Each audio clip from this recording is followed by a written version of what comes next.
Everyone's living life through labels. You are not one thing that has happened to you. Auntification of Bakul and the uncleification of Nikhil is complete. If you didn't have this word available to you, could you describe to me how you're feeling? And hopefully this episode will give you tools to reach that stability little faster.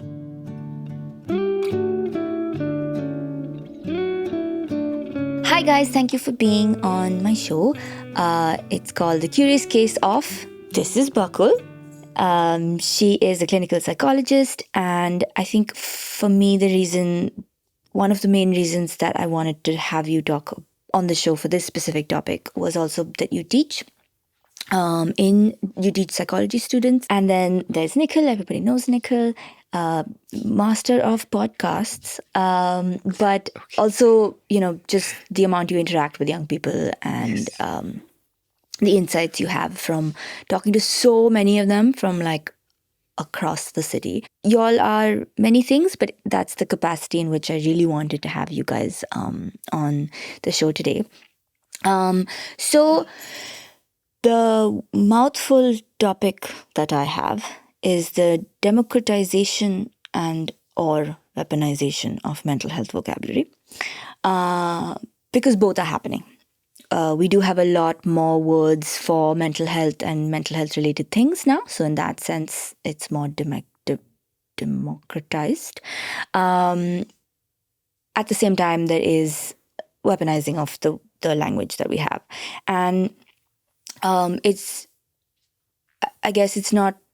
there's no point asking, is it happening, is it not happening? It's happening. But both are happening simultaneously. And so the aim of today, through the different questions that I want to ask, is how can we protect ourselves from the weaponizing that we do to ourselves?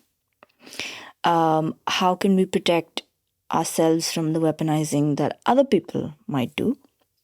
And how can we make use of the democratizing of it? And I think understanding the difference between how you weaponize it towards yourself and how other people weaponize it towards you is really interesting and important. Because, I mean, we've heard, right? Like labels can also hold you back, and you can also shame yourself, not hold yourself accountable in various other ways. So maybe that's not only weaponizing, it's also like using it in an unhelpful manner. Absolutely, yeah. So yeah, that. Okay. Now, my favorite sentence that I heard from Bakul that has stayed with me is that she said, the language reaches people before the concept does. So the word will reach you, but that doesn't necessarily mean you've understood the thing. And you'll start using the word without necessarily understanding the thing. So can you illustrate that with an example and tell us a little bit about maybe what problems that could cause? I think, firstly, great topic because it's everywhere. We can't escape it. And this sort of discourse has pervaded, therapy speak has pervaded all discourse in relationships, in the way we understand ourselves, in the way we navigate the world. And it's a generational thing. So it's a generational thing. It's also it's a social demographic thing. So it's people between a certain age group occupying a certain social location, maybe urban India, relative privilege that has access to internet culture that is able to access this language, therapy speak that we're talking about. So we are, in a sense, referring to a bubble when we are having this conversation, but it's a very powerful bubble. If I was to maybe draw a bit of a landscape for our viewers and listeners, what we're talking about here is that concepts, ideas, language, terminologies that originated in clinical research, in therapy settings, in therapeutic conversations and mental health establishments have, thanks to the internet, found their way out of gate-kept ivory towers, out into popular culture. And that's extremely liberating. It's extremely powerful. It allows for what we call epistemic justice and access, which means everyone has access to knowledge. And knowledge is not just what's produced in science or in labs. Knowledge is produced through everyday interactions. For example, in the past, only the priests could read the religious texts. Then when it got translated into simpler language, everybody got access to it. Absolutely. And therefore that power was Absolutely. reduced. And another example is that now I have to say clinical depression. I can't say depression Because the meaning of depression has been diluted. But previously I didn't have to say clinical depression because depression was clinical only. Absolutely. Absolutely. So what we see happening is therapy speak has helped us to put words to experiences which are internal to us in our inner world. So understanding myself, maybe attaching a label which gives me a sort of sense of comfort in the identity that I might have. So maybe saying that I am autistic or I am a person living with autism allows me to explain to myself things that I felt were different about me or could not be shared by others, but now I belong to a community of other people who also share that. Or another way of self-describing, unfortunately, the most overused is trauma. On the other hand, you have labels or therapy speak that you use to describe others and relationships. So that's where toxic comes in, gaslighting comes in, narcissist comes in. And that's the slightly problematic end. With self-describing labels, you have a problem of medicalizing everyday life and medicalizing, pathologizing normal human emotions. So those get flattened. And people who really, really need the help and could really benefit from the diagnosis end up not getting represented as much as people with softer experiences of that phenomenon. And with the other side, which is labeling others, we have completely given up accountability for our own behavior. So everyone is toxic, everyone's narcissistic, and everyone's gaslighting. And what's happened is all these terms have been taken out of their clinical use or the clinical scaffolding in which you arrive at the meaning together in a safe relationship, which is why I said that the concept has reached people, but really it's packaged, it's not processed. So I've accessed the listicle or the bullet points on my favorite Insta influencers post about 5 points that indicate that I'm in an abusive relationship or that my partner is a narcissist. So I've got it packaged. But does it mean I've understood it? Does it mean I've processed it? Does it mean, is the label actually helping me hide from doing the work that I might need to do within myself and with my relationship? So there are ways in which these terms can be normalized and helpful. I think there's an immense positive there, especially when people get to name experiences they didn't have a name for, especially for historical injustices, right? Number two could be overuse, right? So there is healthy use or adaptive sort of use, and there's overuse where everything is trauma, everything is depression. So nothing is trauma, nothing is depression. We've flattened the use completely. And then the third, probably the most worrying, is the misuse, which is weaponizing, which is used for manipulation, which is used to evade accountability, which is used to diagnose the other, which is used to actually intellectualize without feeling, without really working towards it. And I think that end, the misuse end, is really the path that I'm tracking most closely. I think the overuse and the healthy use, I'm less worried about that. But it's not about the word. It's not that toxic is a bad word. It's not that triggered is a bad word. It's not that trauma is a bad word. It's not that gaslighting is a bad word. It's about the context, the intention, the relationship, and the power in which the word is used. And it could be healthy, depending on the context. The same thing could be an overuse, and the same thing could be a misuse, depending completely on the set of circumstances. So it's very difficult to give a binary and say good, bad. No, of course. I think good, bad is an unhelpful thing in any case. Yeah. But just to clarify, when these words were, say, within a clinical setting, you wouldn't just use the word, you would discuss with your therapist what it meant, versus now on Instagram you read the word and there's no processing of what that means. Yeah. You would also experience something first, and then arrive at your own meaning. And it wouldn't be that word, right? Your experience, your meaning would be developed together with your therapist in your context. So, what happened to me, I may not describe it as trauma, but now I can appropriate. And then I don't need to focus on my own individual meaning that comes from my culture, that comes from my family, that comes from my context. So, because all of these have come from the West, we've imported it from Western psychology, which is hyper individualistic, which is pushed by big pharma, which is quite capitalist driven.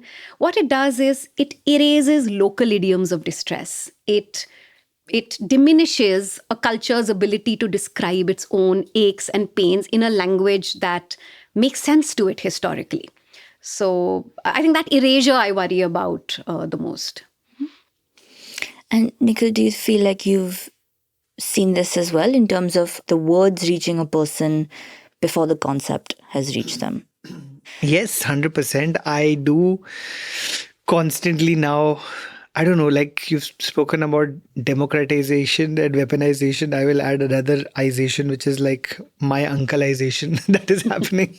I feel like now I've come to that place where, as the founder of a company called Yuva, where like the first 5 years and 6 years of my company were like, hey, we should listen to young people and we should care about them and we should be creating these safe spaces and we should, never judge and we should never like push back. And now I'm just like, maybe we should push back a little bit.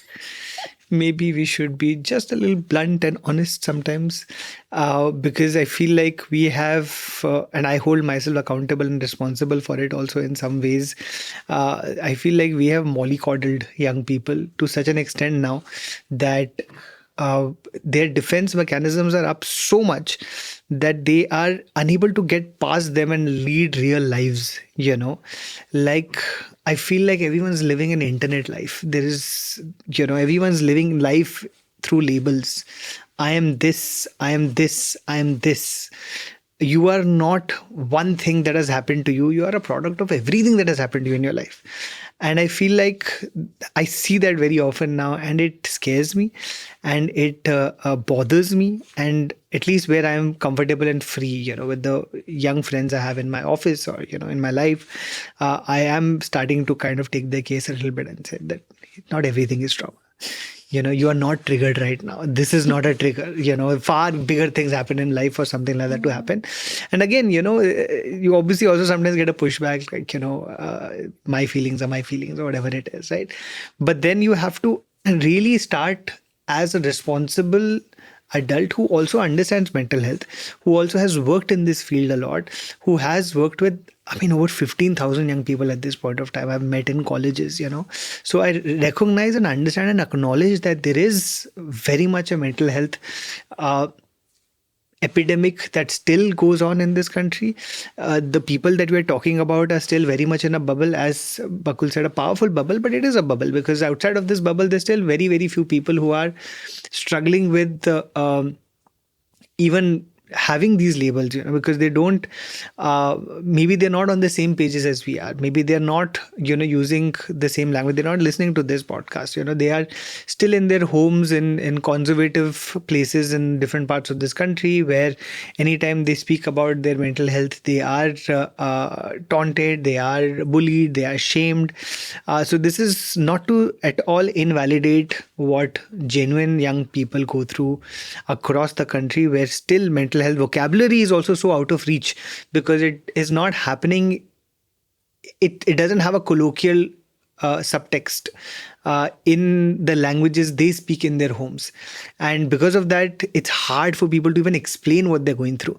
And on the other hand, now we have this weaponization where like everyone's just talking through these terms, So it is happening to all of us. We have to be a little bit more thoughtful and we have to be cognizant that this is happening, and only if we are cognizant will we be able to undo it. I think the fact that words reach us before the concept is essentially maybe why this overcorrection happened in the first place, right? So like people heard the word gentle parenting, people heard the word be empathetic, but nobody stopped to really understand what empathy means, because empathy does not mean let that person walk over you. It does not mean go with everything that it says, and neither is gentle parenting. But we got all those words, and we thought we had to act in accordance to those words. And then, like you said, we overcorrected in a lot of places. So I think it sort of seeps in on many unconscious levels as well. This actually leads really well to my next question, because, it often happens that when we maybe start to be like this line of, am I holding you accountable or am I dismissing your feelings, right? How do I know when I'm doing which one? Especially if I'm not your closest friend, maybe I'm your boss or somebody else, then I don't necessarily know you well enough to be I should call you out on this, versus I'm not being understanding enough or whatever. It's difficult to figure out which one is which. How do you decide who is genuinely struggling with it or not struggling with it, right? And so people often ask, even on Instagram AMAs, and how do I know if someone means it when they say I'm depressed? How do I know it's real that they're depressed? And I think my answer to that has always been, what is your purpose? If this is someone you love truly and they've come and told you that they're depressed, take them to see a mental health professional, because the goal here is to make sure they're okay. Why would you wonder whether they're lying to you or not lying to you? Just go with them to get the help. If it's my employee saying this to me, then again, what I'm looking for is a healthy work environment where this person is able to do their job and add value to my company. So again, why am I trying to tell whether they're lying or not? What is my goal in this relationship, in this conversation, will usually tell you whether you need to assess if they're lying or not, or, how you need to handle the situation. So I just wanted to know your thoughts on on this whole thing of, how do I know if they're actually going through what they're going through, or if they mean what, or they're genuine? No simple answer. I usually avoid getting into being a detective or a seeker of truth. There is no one truth. Everyone has multiple truths depending on the lenses they bring in. They may be experiencing, or according to where they're coming from, this is the most intense traumatic experience they've had. Whereas where I'm coming from, trauma is a much bigger concept, experience, like Nikhil said. I mean, far worse things can happen to people. Sure, but I don't want to get into comparing or even determining whether what you're feeling is genuinely that concept that I know as a clinician or not. I think what I do, and because most of my relationships happen in the clinic, I actually ask people to park the word away. If you didn't have this word available to you, could you describe to me how you're feeling, what's happening for you, without using that word? We go into how the body is feeling, what kind of thoughts they're having, what kind of feelings they're having. Most importantly, what is it that they need right now? Need from me, need from their environment, need from themselves, need from the universe. I stay with the need. And I think sometimes what people benefit from is being able to make their needs known to people in their environment. Sometimes that label just helps people say, okay, if I just say that this, people will understand. It's like a shorthand for getting my needs met. But sometimes what people need is support with self-advocacy. Sometimes what people need is an out from a situation that feels very unsafe. Sometimes what people need is connection. Just look at me. Just listen to me. I'm falling apart here. So don't worry about the word that they're using. I've learned to park it aside and not challenge them for it. Go behind the word to the experience and to the need. And what's the best way for them to be able to express that need from them. And people have a right to refuse that need. Mm-hmm. People don't owe you what you want just because you need that or you ask for it. So being able to respect what I need and also respecting the other person's position in not being able to give it to me. But I think what we've kind of maybe lost in this whole weaponizing discourse is communicating in good faith, right? I'm always assuming, or I'm starting to notice people are out to assume the worst in others by saying that one's gaslighting me, by saying my boss is a narcissist, by saying my partner is toxic. We're out to reduce or flatten a person's entire being and identity to being that one bad thing. And because we're not able to then proceed with relationships in good faith, I think a lot of the times the label is a way to foreclose the relationship and say, I'm out. But you still don't But you leave. still don't leave. So sometimes the label helps people disengage. And I think we're using labels more and more to disengage and cut and become risk averse in relationships rather than stay with the messy complication of relationships in which we are also complicit for what's going on. Exceptions always in clear cut cases of abuse. I'm absolutely not implying that perpetrators must be empathized with. No, I think there are some very clear cut cases. But in 99% of human dynamics, they're complex, they're messy, and labels are supposed to be the beginning of the conversation, not the end. But we're using them to end and getting out of discomfort in social situations much too soon. And I know you said this happens with you in clinical situations, but you can technically ask yourself the same question to yourself, or you can ask it to your friend. Absolutely. When they maybe use a word and you want to know what happens beneath that.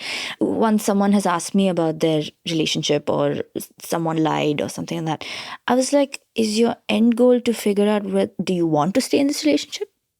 Because if you want to stay in this relationship, then you have to figure out now what happened. It's not about...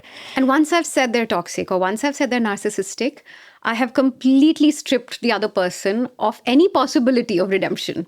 I have said, big cross. And so it's all linked. Cancel culture is linked to this.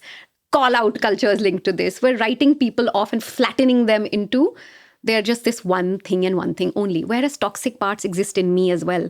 I have narcissistic parts as well. Everyone does. Absolutely. But because we're in a culture of projection where you are the problem, not me, I have projected all of my narcissistic parts onto you. I projected all of my toxic parts onto you. And the responsibility for my healing now lies with you, which I find very problematic. I overall just think that if someone's coming and saying anything to you with regards to mental health, whatever label they're using for themselves, I think at a base level, what we need to understand is that right now, if there's anybody who does not have a mental health issue, then there's something wrong with them. I think that they are sociopathic in some way. Oh my gosh. Because the world is so fucked. How can you not have mental health stress or problems or issues? Because mental health is more than just mental illness, guys. You can have distress without having illness. Absolutely, yeah. If you are not anxious right now looking at the state of the world, then what is wrong with you? And are you taking some medicines we don't have? Then give it to me. I don't know. So I anyway, so you start recognizing, especially if you've been in this field for long, or if you actually read the news, I think you need to operate from that perspective or operate from that place where you recognize that, yes, everybody is in some level of anxiety or some level of tension or stress, just as part of this world as we all are, right? And given that, whatever they may be saying, even if they're not as scary or as deep to you as it may seem to them at this point of time, does not mean that it should be made fun of or taken with a pinch of salt. What you need to do as someone who may possibly have a better understanding of this, given your mental health vocabulary or given your experience in this field, is to just, as Bakul very rightly said, try to get deeper, into that. Now, again, you spoke about who do we know and how do we figure out. Now, again, if it's a friend where, you have a relationship, who you have a relationship with, and you can, tease each other, then you can also very directly say, stop using these words, just tell me what's going on, right? Like, okay, everybody's triggered right now, go beyond that. Now, what does that even mean, right? Tell me beyond this, I want to actually hear what you want to say without hearing the words in which you are using to just make it easy for yourself, but not easy for me to understand, right? But if it's... Or the other way around, right? Like if you crack a joke and I was not feeling good, if I'm your friend, I can turn around and be like, no, like, I'm actually not feeling good. Can you not joke about Yeah, fair. Absolutely. Absolutely. Yeah. But on the other hand, if there are people that I do not know who are using these terms, right? Like I will never assume immediately that, okay, I know that if a young person comes to me and says, I have trauma of, you know, my exams. Now I know that I have gone through far worse things in life than exams, right? At the same time, I know that maybe when you are 17, 18, that is your entire life. The biggest trauma that you've probably gone through is exams. And if today I'm looking back and looking down and saying कि अच्छा तुम्हारी जिंदगी में हुआ क्या है जो तुम्हारे लिए ये trauma है, instead of that ask further questions and what is it about exams that worries you so much, and that is how you also communicate with each other. Like again what Bakul said, I think we have stopped communicating because either we use labels or we get turned off by labels, and because of that we are operating not from a place of genuine empathy, which would be actually not assuming the worst in folks, but from a place of actually judgment, where we are saying that okay, now you've used those labels that everyone uses online, so you're an idiot, and I mean, then you are not empathetic yourself, are you? Yeah.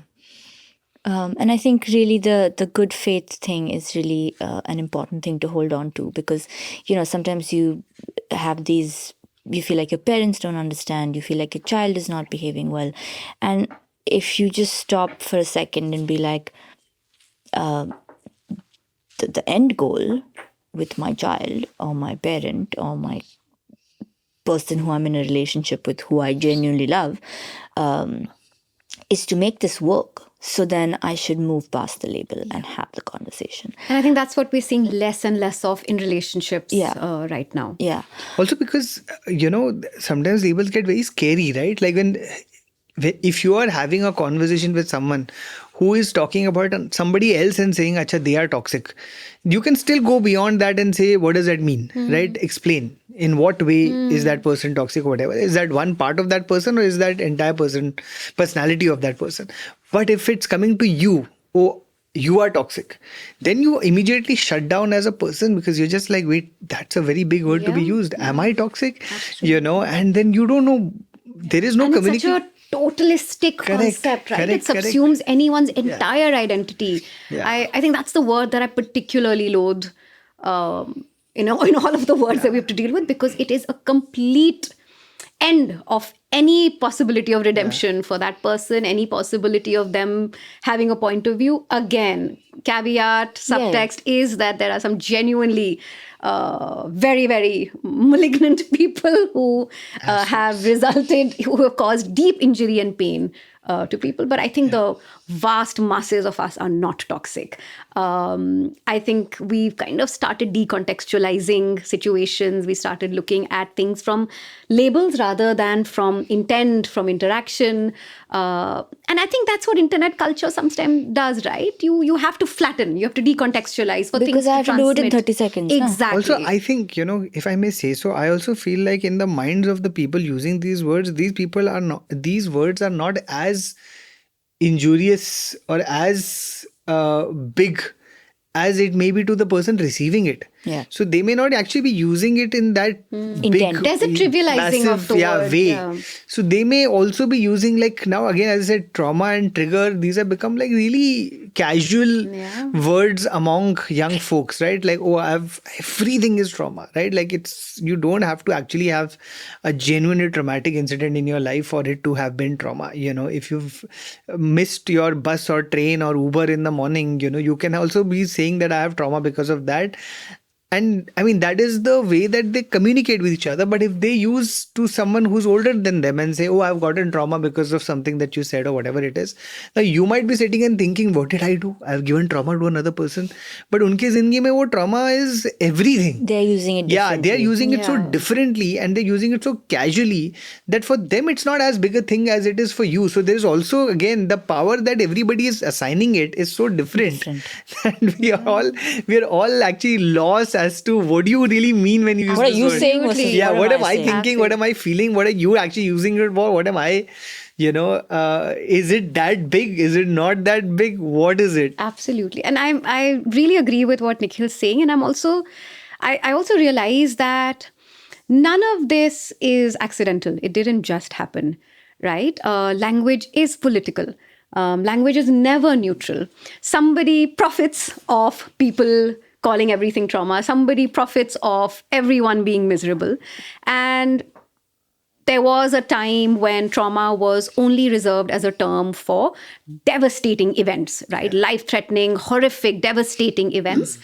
We then moved from the idea of trauma as an event to trauma as an experience or a response to an event. And so it meant you couldn't classify an event as a trauma.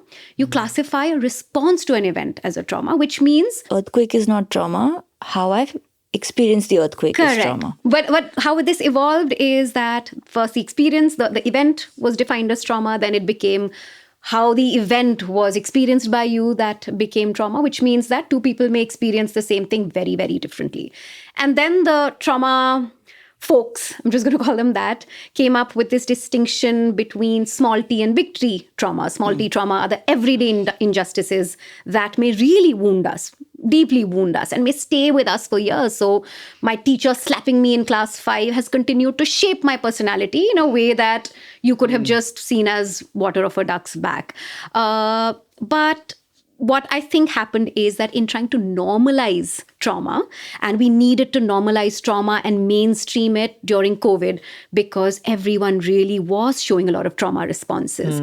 But what happened post-COVID is that normalization became trivialization. And everybody started to appropriate language that was probably reserved for a very specific subset of experiences. And this complete and utter trivializing and diluting has happened as a result. And so at this point, we're in no position to judge, which is why Ira's question, how do you know it's true, not true? I don't think we can get into that anymore. We just really have to say, okay, leave the word aside. What do you need? What are you experiencing? But going back to language is never neutral.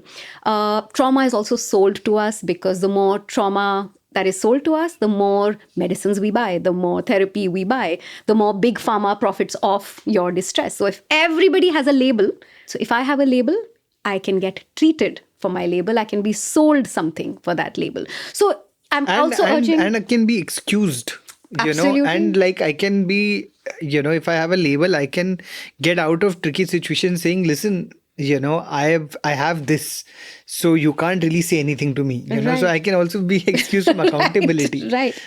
So I think it is political. Language is always political. And my urge to listeners, especially sitting in India, is all of this has been, it's a knowledge economy, which is a one-sided transfer. It's coming from a particular American context mediated via the internet into these distilled terminologies.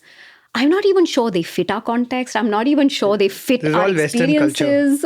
We should do yoga. Yes. We should just do yoga and Aajkal ke be bache, at the auntification of Bakul and the uncleification of Nikhil is Absolutely. complete. But no, I think it's not just for young people. I think for everyone generationally to hold at least one curious and critical gaze to everything that we externalize.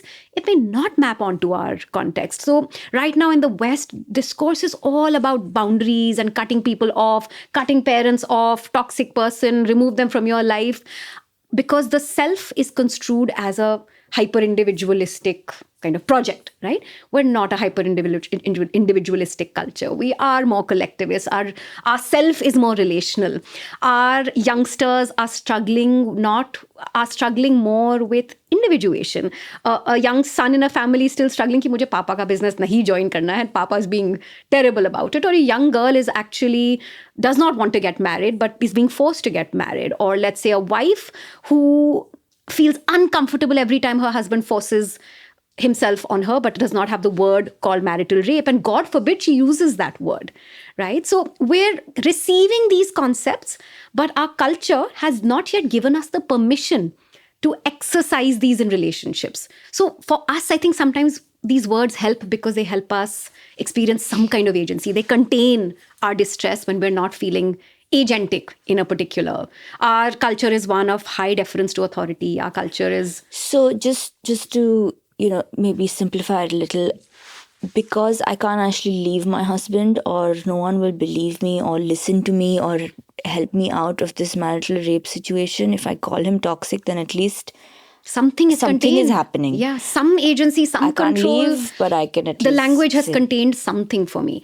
So I think, we all live with systems, and there are always larger systems than us at play. For me, systemic change will take time. Yeah. For me, it's more that, okay, me as an individual, what can I do to navigate this in a way that's helpful for me? And I think, a lot of the things you guys said, so for example, the fact that a lot of these words don't necessarily mean the same thing to two people. So if I go to my parents and I say I'm having a mental health crisis, or I tell them I'm depressed, they are relating to what depression means to them, which might be different from what I'm saying. Or my therapist may come to me and say, what you're going through is depression, which will freak me out because I don't actually know what that means. In that sense, we don't have the culture of these words, and so we don't necessarily know what they mean, and so they can scare, but they can help us find finally, this word exists. There exists It's a not word. me, it's this thing. There exists a word for what I'm feeling. And you're right, like it's really difficult to figure out who will benefit from that label and who will not benefit from that label. So for example, my psychiatrist didn't give me a label of depression until like many years later. She never said you have major depressive disorder. Now, what that did for me is it allowed my mean, horrible voice to say, you don't have anything. She's never said the words, so you're just faking it. And then as soon as she said it, I was like, oh, thank God.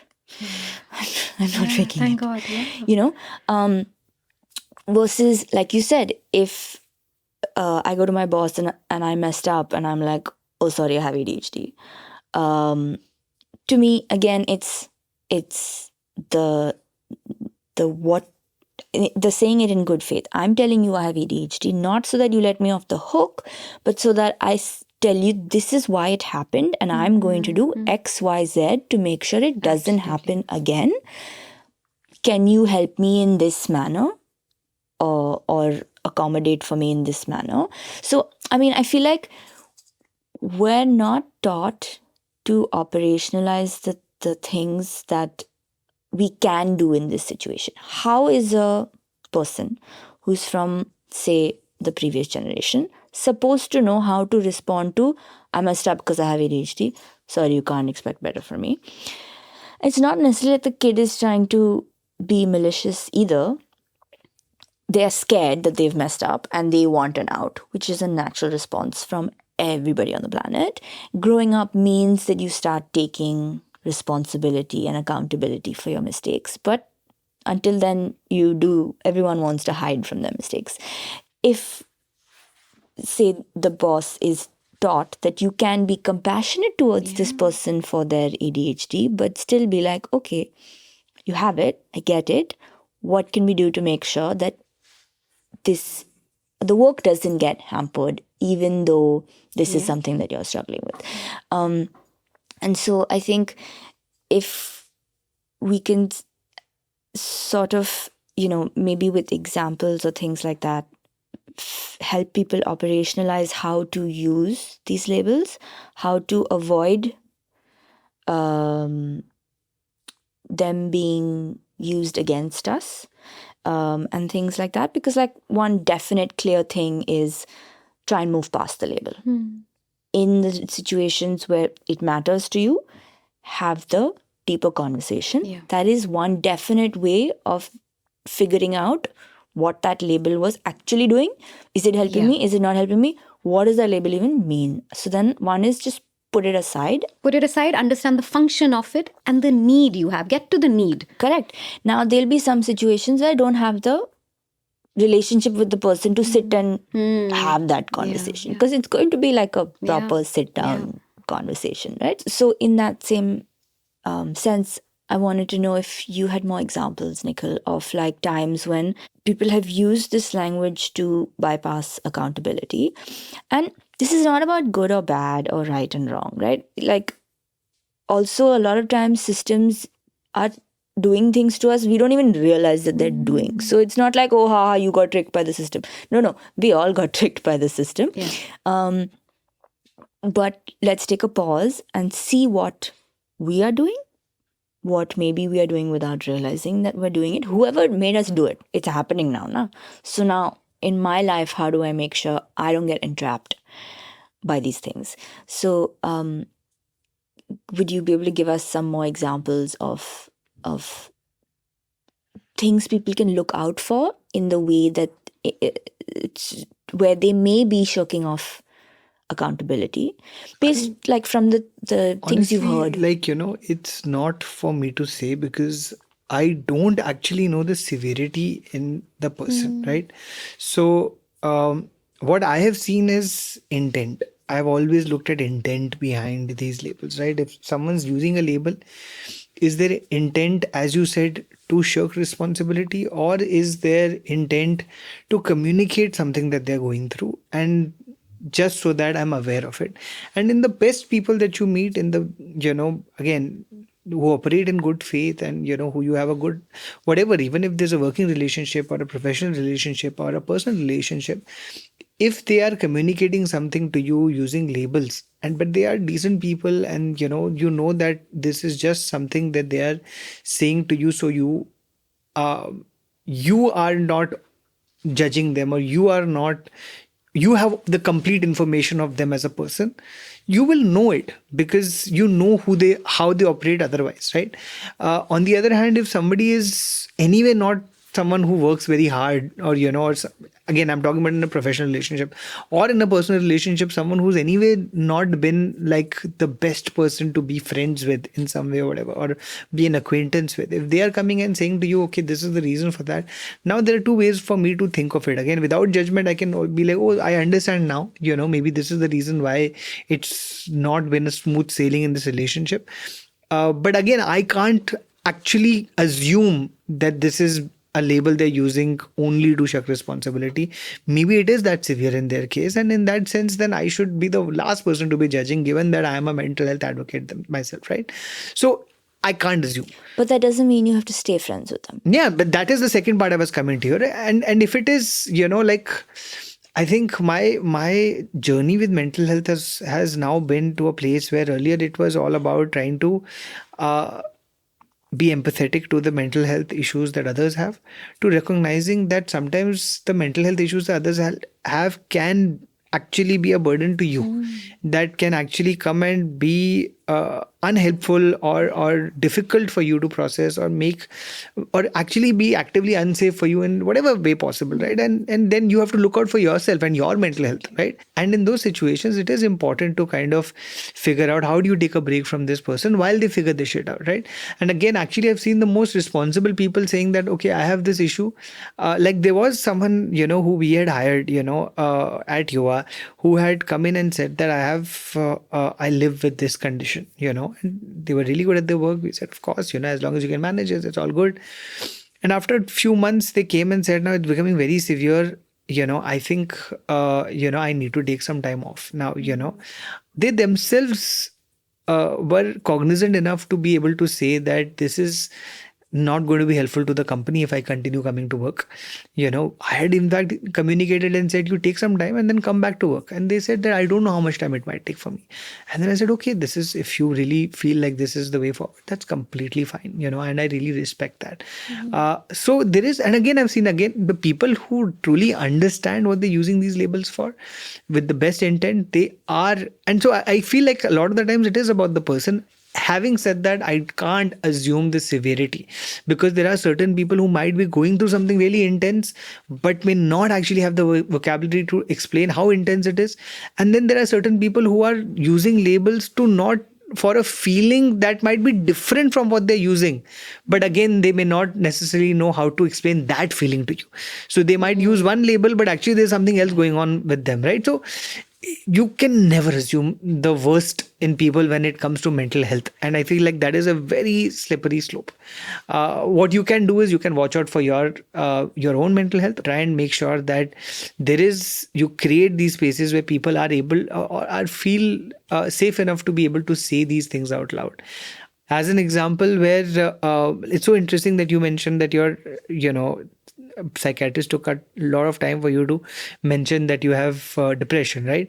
For in my case as well, I had anxiety but my therapist didn't ever use that term until, like, I think 8 months into our conversations, where I used it. And I said that I think I have anxiety, and she said, how do you know that this is anxiety? And I said that, for the last, while we have been chatting, we're talking to other people, and what my description of what I'm going through actually feels very. So she says, yes, you do have anxiety, I just didn't want to. And she didn't say that she didn't want to use the word, but she says that, but it's a psychiatrist who should make that judgment and not me. But at the same time, I do recognize that if you feel like this is going to help you, that's fine.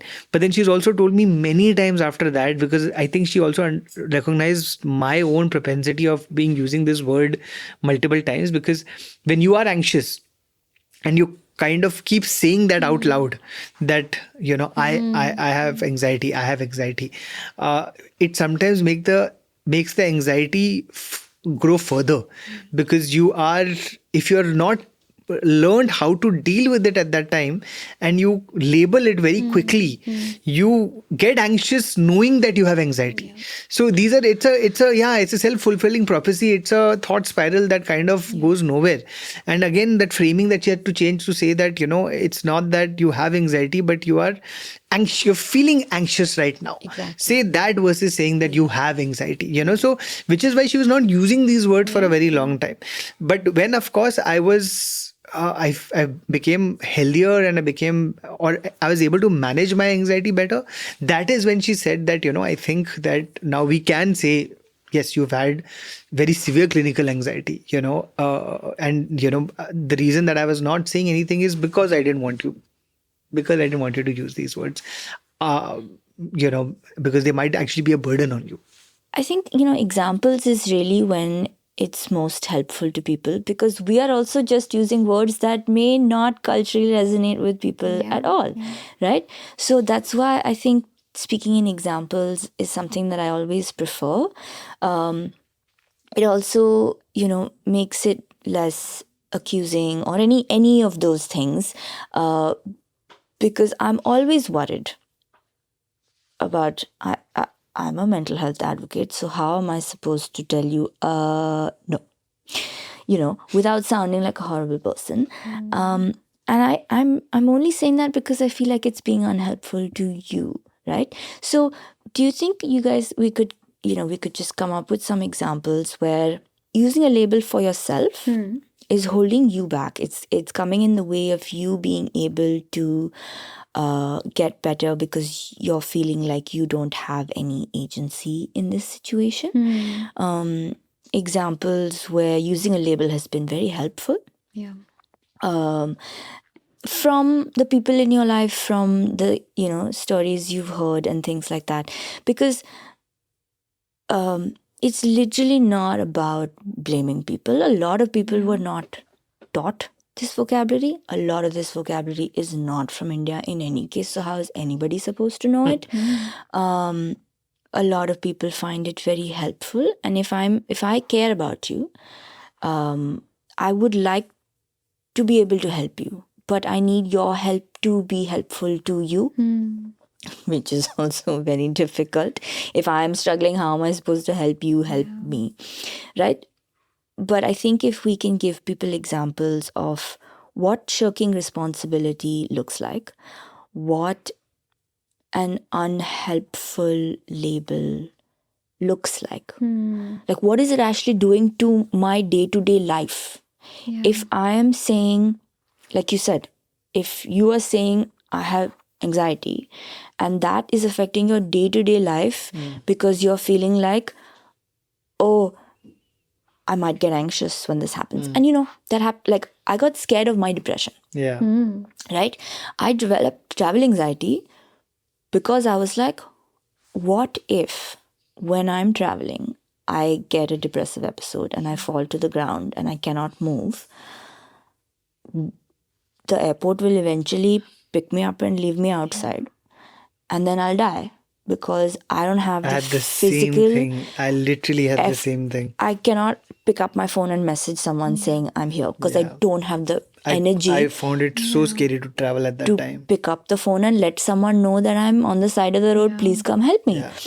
Now, saying I have travel anxiety versus explaining to you this long trail of events that are going on in my head is two very different things. And I love traveling, but I can no longer travel with comfort and ease. So I pretty much don't like traveling anymore, And this might be a small luxury type thing. But some people have to travel for work. Some people have to do a whole bunch of other things.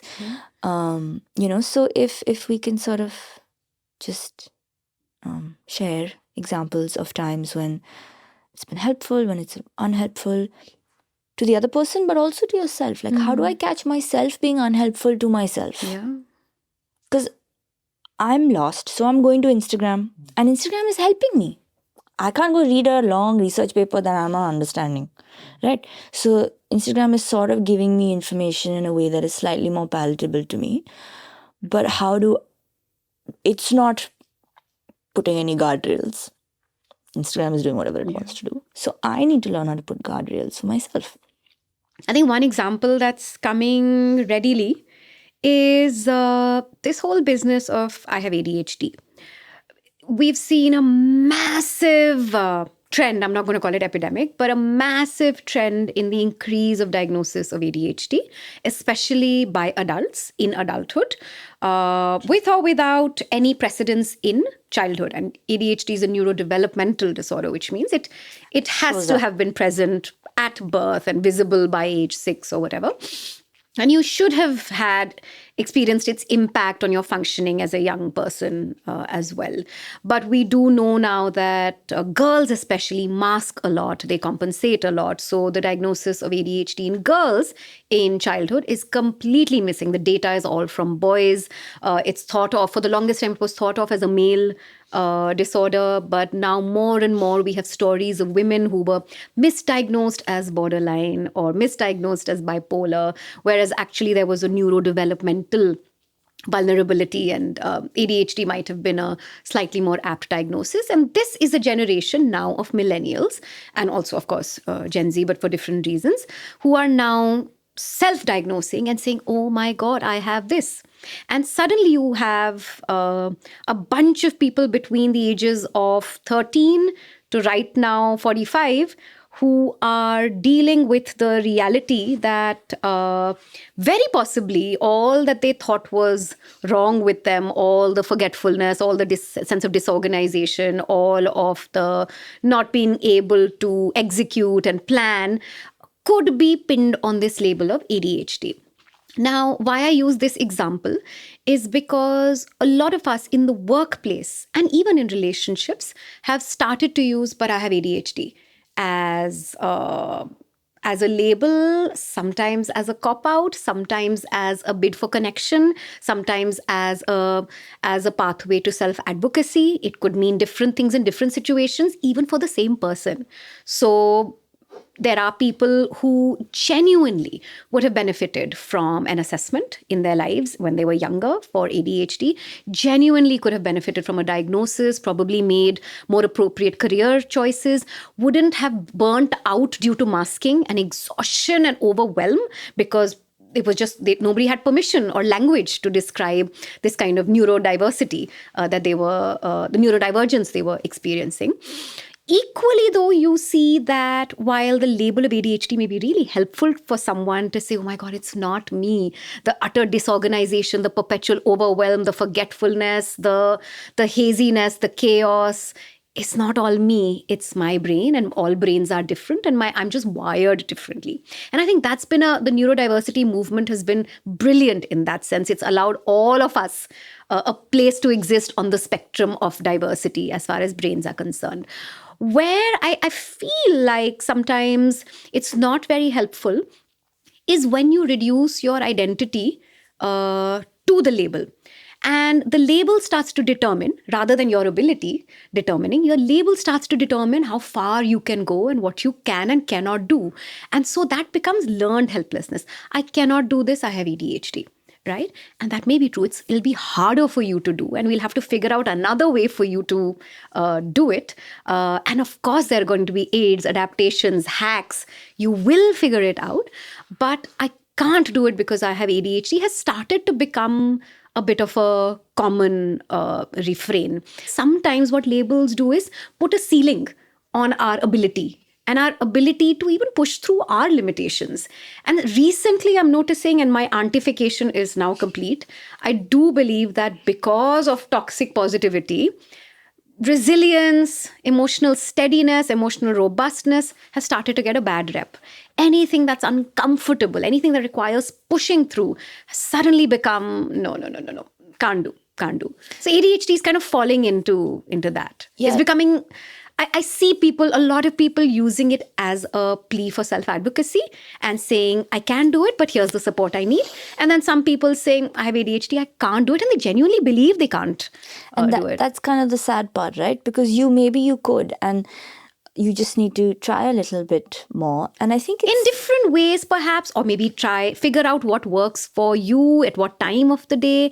And I'm not discounting at all that for some people, certain tasks may be absolutely just ridiculously impossible. But I think the general trend of saying discomfort, can't push through, drop. I think that's something I'm questioning culturally.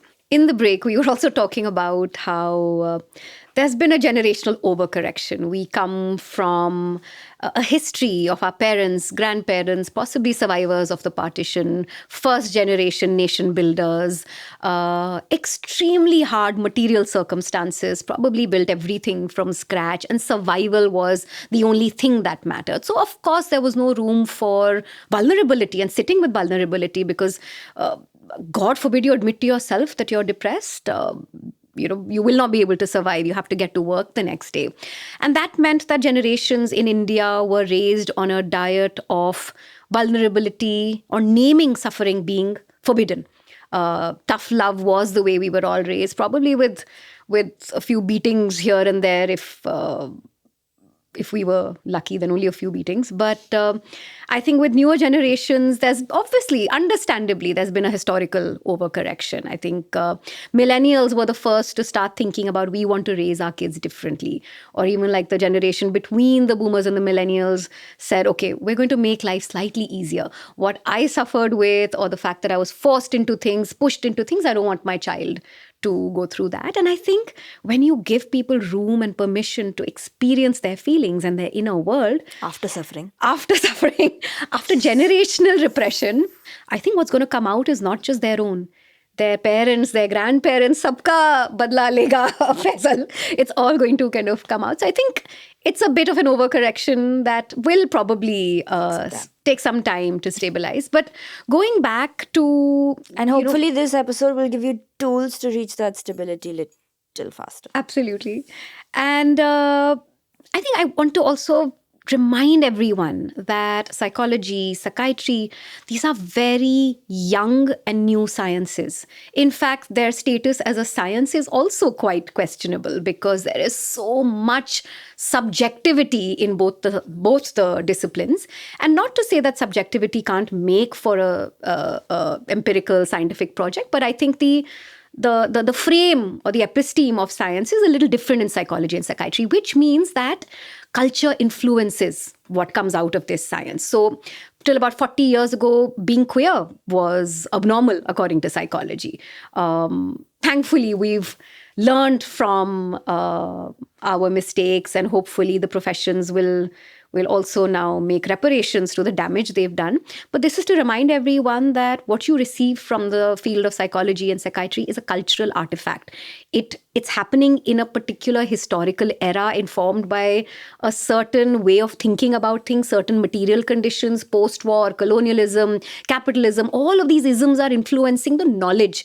So when you say toxic, trigger, trauma, depression, anxiety, ADHD, none of these are absolute capital T truths in the way that atoms are truths, right? It's an evolving understanding that people, scientists, mostly white male scientists wearing lab coats in an office are actually coming up with, right? So remember that these are not absolute truths. Culture has a huge role to play. So when you think I have ADHD, when you think I have autism, when you think I have whatever, I think please, of course, lean into that instinct and identify for yourself what that might mean. Talk to people, but also hold it lightly as a hypothesis, right?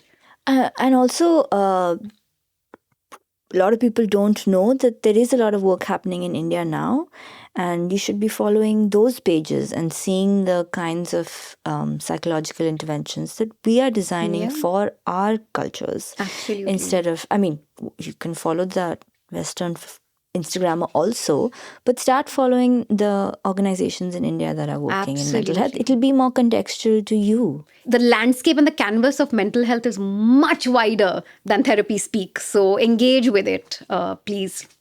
I was just telling her in the break that I myself in 2 days ago chat GPT'd if I have ADHD, and it is and ChatGPT has replied saying, I think what you might be it might be a mimic to ADHD. What you might be experiencing is jet lag. And I said, I don't think that is. I'm not asking if I have it right now in like 2 weeks after 1 week after my US flight, but in general. No, so I feel like there is, as Bakul has very rightly pointed out, there's also so much for us to learn, about ourselves, etc., etc. I've been feeling that there are a lot of symptoms that I have from all my friends who have had ADHD diagnosis. I keep listening to them and I keep reading about what they've gone through and what they still have behave like or personality wise. And I feel like I also maybe need to get this diagnosis. I'm probably reluctant to do it because, again, I don't want to use it as a crutch in some way. So I'm actually proactively or preemptively trying to not diagnose myself or not get diagnosed because I don't want it to be like another thing on my plate. Catch up anxiety. है अभी ADHD भी है, and does that help me or does not help me? But I still feel the reason I'm able to ask myself maybe I'll try to get a diagnosis now is because I feel like I'm still now I have the capacity and the capability to be able to recognize that even if I have it, my life does not need to change because of that. It's just a diagnosis. It will continue as it has in the past. Maybe it might help me to recognize certain things that I used to beat myself up over or I might feel guilty about that I may not necessarily need to. But the rest of my life in the way that I've been high functioning makes continue, in the same way. So again, I feel like I have that emotional maturity to be able to figure this out. A lot of what I would just add to Bakul is that I feel like a lot of young folks, and because we are having this conversation in the context of therapy speak, that a lot of young folks today are using because of words that they've seen online or heard online or seen on Instagram pages or, as she rightly pointed out, influencers may be saying, using, may not necessarily mean that they are going through the same thing.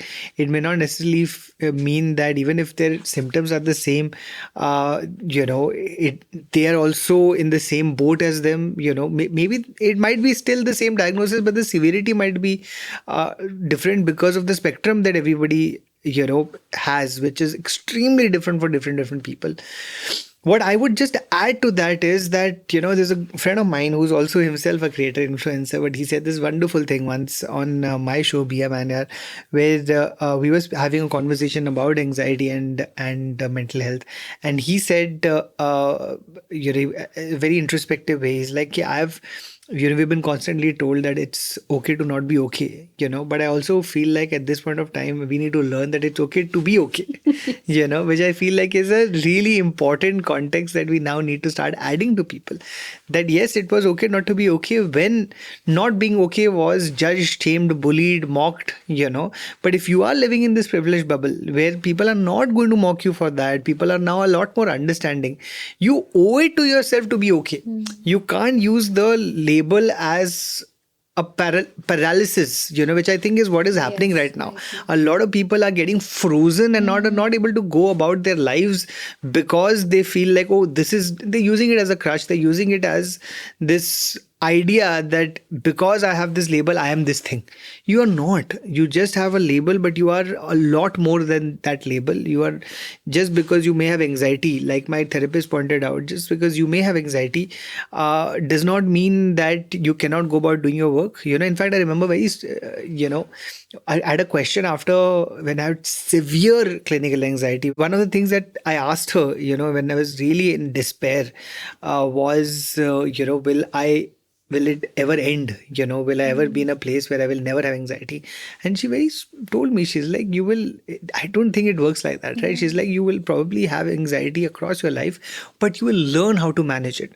Now, at that point of time, that was the scariest thing to have heard, that, oh shit, it's never going to end. Oh shit, I'm going to always live with it. But then obviously what she said has come true, right? Like, you got better. And then, I got better. And then I realized that, yes, I'm able to manage it now. And that there are days and weeks and phases that I might be a little bit more anxious, but I recognize it and I'm able to work on it. And it's not the first time that I had anxiety. In fact, when I was diagnosed with it, I realized very specifically that there was a 1 year period in my life between 25 and 26 where I had possibly even more severe anxiety. I just did not know the words at that time. I did not know that I need to go to a doctor. I thought it was an existential thing, because that was a very cool thing at that point of time. Young people talking about existential, existential things, quarter life, the quarter life crisis, and I was like, oh, I'm 25, so that is what it is. It wasn't. It was anxiety. But because I didn't have those, and I managed to get through it without going to a doctor. And by the time I went to a doctor, I was in a place where I had the tools, even from lived experience, to be able to know who I am as a person outside of what I have been diagnosed with. And I feel like that is where young people are right now getting caught up in. They don't know who they are outside of these therapy words that they've been used, that are being used for them or they're using for themselves. And that is my only thing, that, if you are using these words to acknowledge that there's something that you're going through, that is completely fine. But if you're using these words, to excuse yourself from pushing yourself forward in life, to not hold your own self accountable to getting better, or if you are using it to shirk off any responsibility, accountability that you have towards yourself, forget work, forget other people, that you have to yourself to give yourself a better life, that is when it's a problem. So it is okay to not be okay, but it is even more important that it is okay to be okay. I think to reduce yourself to that single story. Yeah. I experience anxiety is equal to anxiety is all that I am, right? Yeah. And I think it's such an important nuance that can make the difference between someone living alongside anxiety and being responding to their anxiety versus someone feeling completely paralyzed by the label of it. So you're in a relationship with the label. You are not the label. But I think it's also important to point out that label or no label, the experience of anxiety can also make you feel like you have absolutely no hope to get out of it. So Avir, again, I think I just need to point out that we're not talking about severe cases right now. Of course, severe cases are best diagnosed by doctors, whether it is your psychiatrist, whether it is your psychologist, whether it's any other counselor who is in your life. We are talking about, possibly folks who are not at that level of severity, because if you are already there, people who are using the word and may not realize how they are using the word, I think is a better way to put it, right? Because again, severity is so subjective, and there could be high functioning severity, it's all over the place. But the label can also be unhelpful, but the experience is also very painful and unhelpful.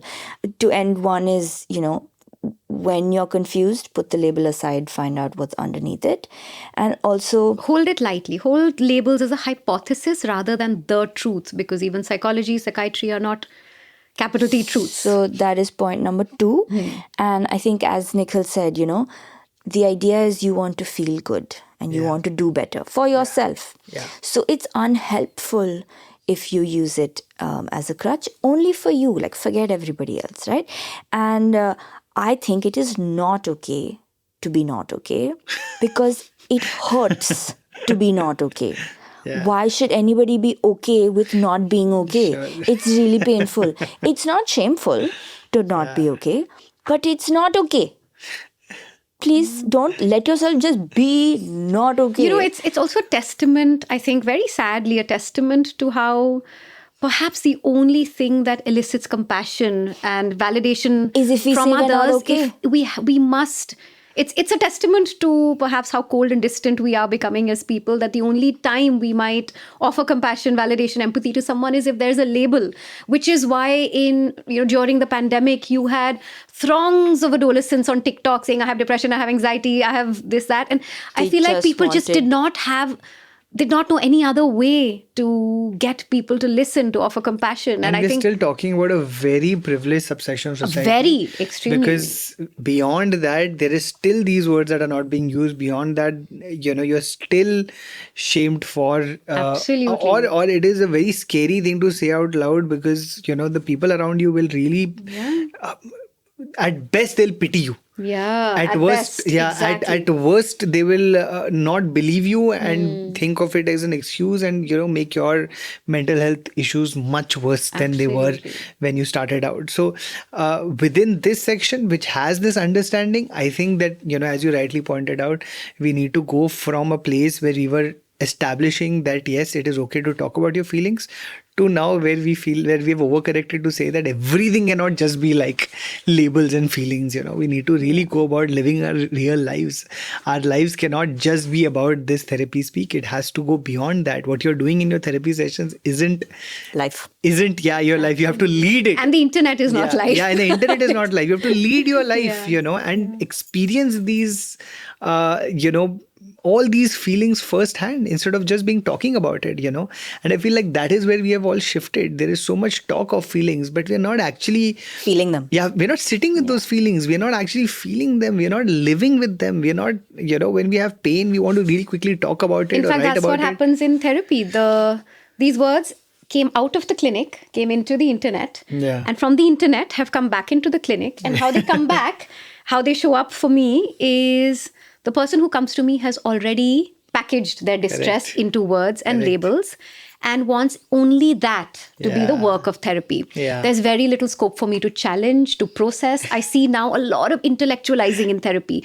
People who have a lot of insight over here, but are only living here. And I really struggle to bring them into their bodies, to move away from labels and insight that comes from the internet, and really feel the fucking pain of being alive. And nothing Yeah. is going to make existence less painful. I'm sorry. There is, we've medicalized and pathologized human experiences by calling them, depression, anxiety, trauma, etc. But nothing is going to stop the pain of being human. I feel like, I think we have to really actually experience the full spectrum of what it means to be human.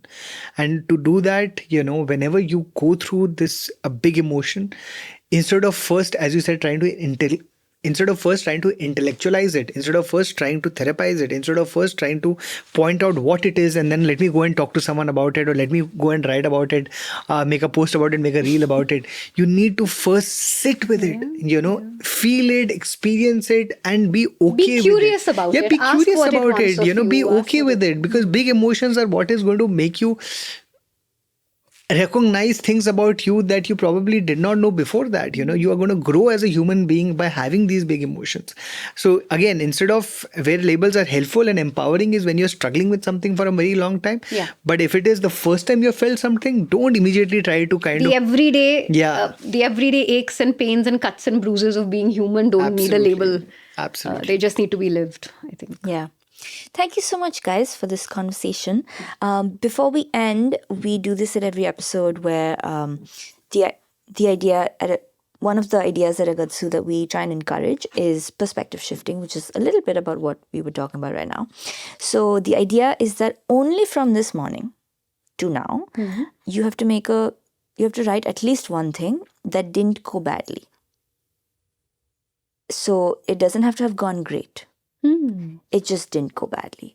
It could have been a funny thing, it could be a weird thing, it could be anything, just not bad.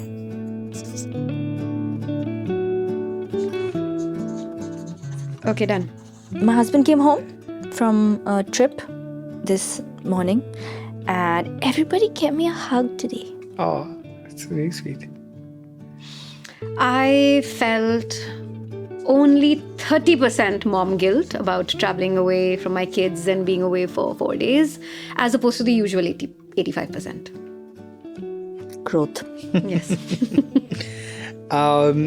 My daughter woke up in the morning and sang. So she started singing this it's really funny. So I've started singing this Desi Girl song, but kind of making it my baby girl.